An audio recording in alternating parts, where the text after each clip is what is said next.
Facing with no internet connection issues on CapCut? Well, worry not, we are here to help. Hello guys and welcome to How to Guide. In this tutorial, we're gonna look at how to fix the no internet connection issue on CapCut. Now let's begin. You guys might be facing some issues like check your internet connection or this site can't be reached.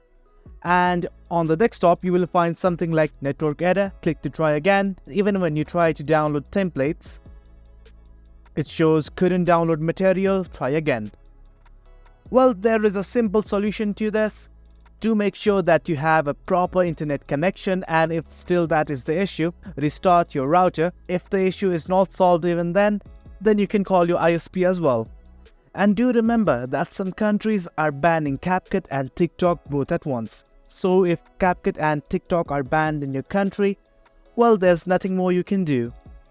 Well guys, that's it for the video, and hopefully CapCut and TikTok will work for you guys and it has not been banned by a country.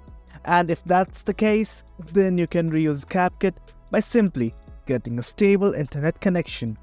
Thanks for tuning in. We appreciate your time. If you enjoyed this video, make sure to subscribe, hit the bell icon for notifications, and stay tuned for more exciting content coming your way. Your support fuels us. Until next time.